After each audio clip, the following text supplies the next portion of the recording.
Oke, teman-teman, selamat datang di video komprehensif data analis yang inline dengan BNSP Analisis Data Mudah. Sebagai seorang data analis, ada siklus hidup yang akan kita lewati. Kita bisa melihat dari yang paling atas. Yang paling atas kita menemukan objektif. Berikutnya kita akan melihat opsi karir dari data analitik, di mana ada 6 karir yang akan saya sedikit ulas ya terkait masing-masing job role ini di bidang data analitik. Setelah mengumpulkan data, tentu kita harus mengenal data. Seperti yang sebelumnya, kita mempelajari datanya dulu, kenalan sama datanya, baris kolomnya ada berapa banyak, tipe datanya apa saja.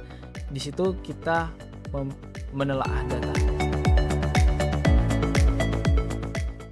Data yang sekarang ada di device kita, laptop kita, ataupun di tangan kita, itu value-nya berapa sih?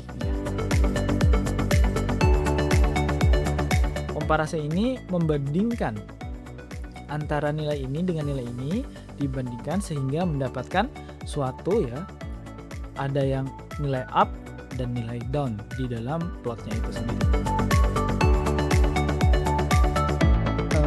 Visualisasi itu semua bisa dilakukan atau dibuat dengan salah satu library bernama Seaborn. Menggambarkan tentang interkuartil. Nah, garis horizontal yang di tengah ini menandakan mediannya. Python ini merupakan bahasa pemrograman yang bersifat open source, gratis. Dan Python ini merupakan bahasa pemrograman yang mudah dipelajari dan menjadi tren ya. Artinya banyak yang menggunakan. Ada juga berikutnya truncat ya. Truncat ini menghapus seluruh data dalam tabel dengan cepat. Kita akan memposisikan diri sebagai data analis di sebuah perusahaan. Lalu kita diminta. Jadi kita punya tugas menyediakan insight berbasis data dari penjualan. Tapi kalau nanti break keputus ya nggak apa-apa, dikoneksikan lagi runtime-nya. Datanya rekan-rekan dapat di-download. Nah, tipenya formatnya CSV. Tampilan seperti ini. Nah, jadi koma-koma semua. Di sini akan saya tulis pagar 1 ya, pagar dalam kurung 2. Yang kedua, menelaah data. Akan saya close atau tutup. Karena kan kalau klik bagian daftar isi, maka akan ada 2 di sini.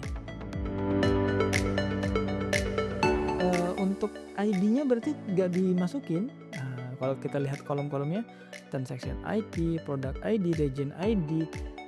Kalau menurut saya, yang ID ini sudah diwakili dari setiap yang name. DF raw ini istilah kata data original kita yang tidak diapa-apain. Dia tadi melakukan penelaah dan menentukan objek itu hanyalah kita melakukan visual, melihat saja. Pada sesi kali ini kita sesi kelima, yaitu menggunakan SQL di Google Colab.